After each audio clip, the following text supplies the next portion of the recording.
Bonjour à tous les amis, donc c'est JC donc pour le débrief du match OM Panathinaikos.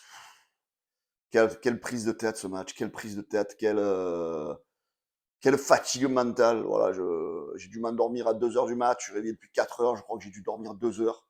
Je pense que pour vous tous c'est pareil. Un match qui nous a donné mal à la tête hier soir, c'est vraiment une catastrophe, hein. Une catastrophe morale, mentale, industrielle pour le club.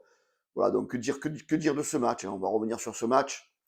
Un match encore avec des rebondissements de fou, hein, que ce soit au niveau du jeu, au niveau de l'arbitrage.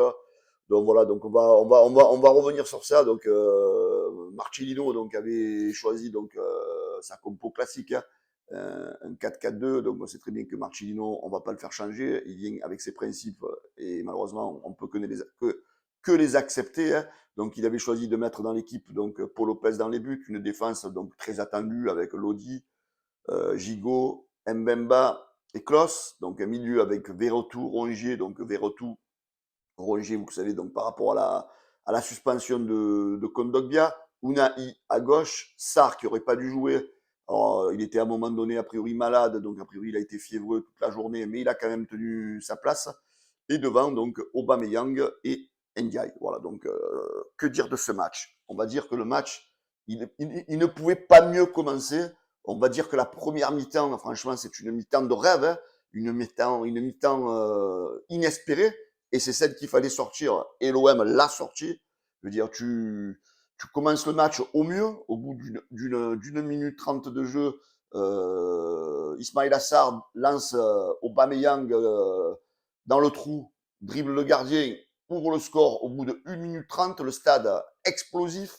D'ailleurs, je voudrais faire un grand honneur aux supporters de l'OM qui hier soir ont encore mis le feu au stade. Donc l'OM ouvre le score au bout de 1 minute 30 de jeu. Donc tu te mets vraiment dans les meilleurs auspices, je veux dire, pour exploser cette équipe grecque, hein.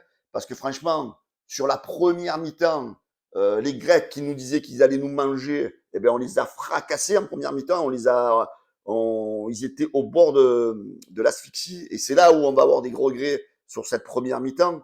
Parce que quand tu regardes les statistiques de cette première mi-temps, je veux dire, tu les as mangés, hein. Même Marcelino, lui qui n'a pas la possession, en termes de possession, l'OM était à 60% sur la première mi-temps. On a frappé 13 fois au but, eux, une seule fois. Donc eux, une fois, un tir cadré, nous, 13 fois et 6 tirs cadrés. Donc tout au long de cette mi-temps, je veux dire, tu as eu de multiples occasions, tu as failli doubler le score à plusieurs occasions. Et là où on ne s'attendait pas qu'on allait la doubler, c'est juste avant la mi-temps, débordement, centre et Obama qui met son doublé de la soirée. Donc tu mènes 2-0. Donc en fait, tu as marqué à deux moments stratégiques de cette première mi-temps, à la première minute et à la dernière minute, dire pour leur mettre un petit coup de massue, tu mènes 2-0 à la mi-temps. Voilà, tu vas dire que tu as manqué peut-être d'efficacité sur cette première mi-temps parce que tu as tiré 13 fois, tu n'en as cadré que la moitié, moins de la moitié, et tu as mis 2 buts. Voilà, donc quand même, on était très confiants tous à la mi-temps, tout le monde était heureux, tout le monde s'appelait, oh les gars, c'est bon, ça va le faire, on mène 2-0. Tu rentres en deuxième mi-temps, et le scénario, il change. Le scénario, il change, tu leur laisses la possession, tu recules, tu leur donnes la possibilité de retrouver de la confiance. En plus, le coach grec fait rentrer la teigne Bernard, très technique, il nous a emmerdé en deuxième mi-temps. Il fait rentrer l'autre, Palacios aussi. Et c'est vrai que voilà, tu leur as donné cette possession qui les a remis en selle.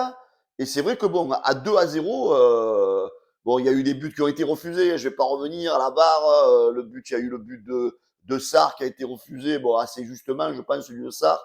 Euh, et après, voilà, on va revenir sur le but qui a été refusé à Vitinha plus tard dans les prolongations. Mais voilà, tu leur donnes la possibilité de revenir, tu leur donnes le ballon, tu les fais jouer. Avec ce Bernard qui chipote bien le ballon, ben, ils ont eu des occasions, beaucoup d'occasions. On était à l'agonie. Et Marcelino, mon ami, il va falloir que tu m'expliques comment tu te prives de ton joueur. À la 80e minute, tu me sors Aubameyang hier soir, qui était, je veux dire, le joueur qui faisait peut-être le plus peur en attaque du côté de l'OM au grec.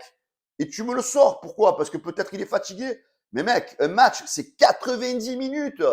Moi, quand j'ai vu sortir Aubameyang, je me suis dit, putain, si les Grecs, ils arrivent à revenir à 2-1, tu vas jouer la prolongation sans Aubameyang. Je dis, mais attends, mais c'est un truc de fou. C'est un truc de fou.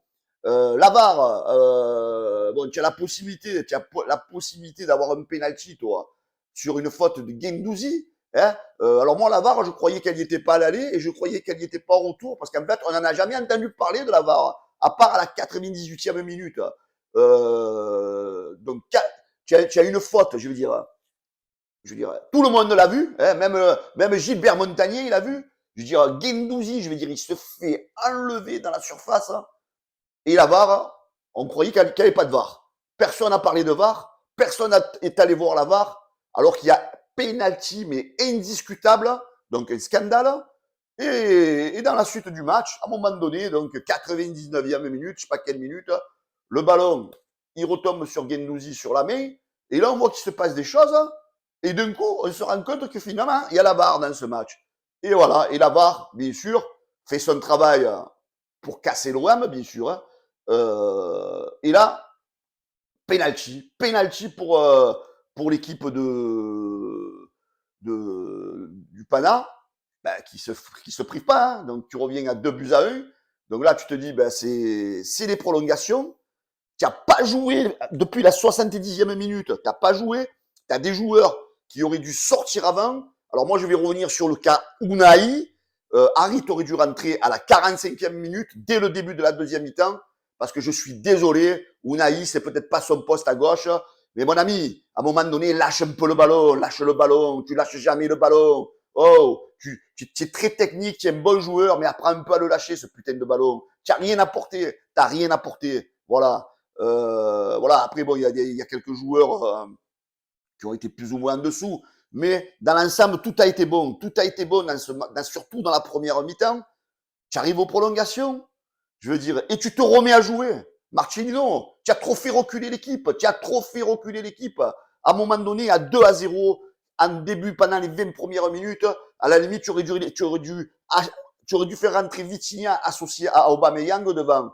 Parce que c'est vrai, Ndiaye, bon, il a fait quelques petites percées, mais voilà, il y a encore des crampes, encore des ci, encore des là. On voit que pour lui, voilà, le passage de la D2 anglaise à la Coupe d'Europe, il y a quand même une marge qu'il va falloir qu'il assimile. Sors-moi Ndiaye et fais rentrer Vitinha dès le début de la deuxième mi-temps.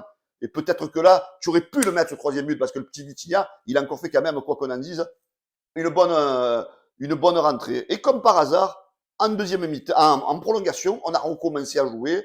On a eu 60% de possession dans la prolongation. Tu as frappé 8 fois au but. Voilà, on les a quand même mangés dans la prolongation. On les a mangés. Les Grecs, ils étaient à deux doigts de tomber, les Grecs. Hein. Et là, tu as un but injustement refusé. Alors, il y a un centre, bien sûr. Alors, on voit que, comme il s'appelle, Sarr, a priori, est hors jeu, mais vraiment d'un poil de couille. Hein, parce que la VAR, ils sont allés voir, par contre. Hein, pour Guendouzi, qui se fait décoller, on va pas voir la VAR. Mais par contre, pour le poil de couille de Sarr, on est allé analyser le hors-jeu. Donc, qui est sifflé, donc but refusé de Vitinha. Mais par contre, juste avant ce petit hors-jeu-là, ils sont pas revenus sur la faute qu'il y a dans la surface juste avant. Parce que l'OM, finalement, on se fait niquer sur cette action. Donc, nous, qu'on marque le but, on nous le refuse. Donc, les Grecs, c'est tout bénef pour eux. Alors que finalement, c'est soit tu valides le but, parce que bon, allez, on va dire qu'il y a le hors-jeu. Mais reviens sur la faute avant. Parce qu'il y a pénalty. Tu refuses le but et il y a pénalty. Hier soir, on peut dire qu'on s'est fait bouger de 2 pénaltys. Bon, à part ça, on va pas remettre tout sur l'arbitre. Mais sur l'ensemble de la rencontre, on peut dire, il faut pas avoir honte qu'on s'est bien fait baiser par l'arbitrage. Voilà. Il y en a qui vont dire c'est tiens poli, mais bon, quand il y a les nerfs, je suis désolé les gars, les paroles elles dépassent la pensée. Et après voilà, cette série de penalty, elle est anecdotique. Tu perds au penalty, on a toujours perdu au penalty, on sait que ça ne réussit jamais les penalty. Et voilà. Et Guendouzi hier soir, mon ami, tu m'as montré tes limites hier soir. Hein. Pour ceux qui critiquent Jordan Verretou, hier soir, il a fait un match énorme, Jordan Verretou. Il vous a démontré à certains que c'était un très bon joueur, que dans les grands rendez-vous, il est là, c'est un joueur solide. Rongier, il a fait son match. Et Guendouzi, hier soir, je suis désolé, les gars, pour moi, il a montré ses limites. Je suis d'accord avec vous, c'est un joueur, il a la grinta, il a ce qu'il veut, il casse les couilles aux arbitres, mais techniquement, il est en dessous de tous. Plusieurs fois, il a eu des balles sur le côté droit où il a lancé ses partenaires, toujours des passes longues, jamais justes. Bon, sur le penalty, allez, on ne va pas y en vouloir, le ballon il tombe sur la main, allez, c'est un coup du sort. Tu manques ton penalty en plus. Gendouzi, tu sais que tu es en balance défavorable. Putain, mais applique-toi. Tous tes collègues, ils les ont mis, les pénaux. Applique-toi. Voilà, je vais pas te tomber dessus, mais à un moment donné, voilà, dans les grands rendez-vous, il faut être là. Voilà. Que dire de cette défaite? Ben, industriellement, pour l'OM, c'est vraiment une grosse déception, hein, parce que tu as vraiment une grosse perte d'argent entre la Ligue des Champions et l'Europa League. Alors il y en a certains qui disent ouais, mais bon, on va peut-être être on va mieux figurer en Europa League, c'est certain. Après, si on est un peu objectif, on a plus une équipe de niveau Europa League que Ligue des Champions. Voilà, que dire, on sait que la Ligue des Champions, que l'Europa League, si tu la gagnes, tu es qualifié d'office pour la Ligue des Champions l'année d'après. Donc c'est peut-être une chance supplémentaire, mais il y a quand même des clients cette année en Europa League. Je crois qu'il y a la Roma, je crois qu'il y a Manchester United, il y a l'Ajax, je crois qu'il y a quand même des équipes de haut niveau. C'est l'Europa League, tu es très très loin de la gagner. Gagne déjà une Coupe de France, ça sera déjà pas mal. Hein.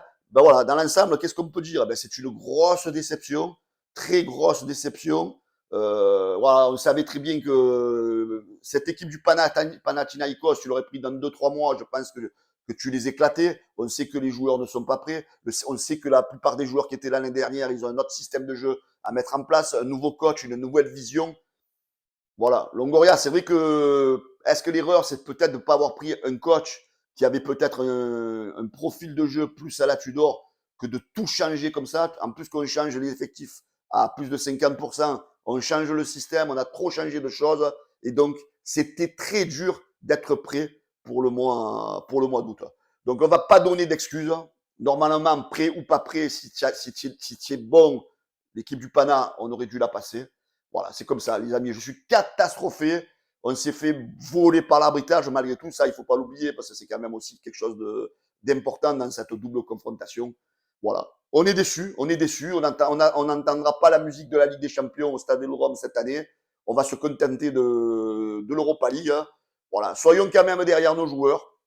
On espère une belle saison. On a quand même quelque chose à jouer en Ligue 1 et peut-être dans cette Europa League. Après, j'ai peur que ça change les choses sur le futur mercato, là, parce que les 2-3 joueurs qui devaient peut-être venir, ben, si tu n'es pas qualifié, ils vont peut-être ne pas venir du tout.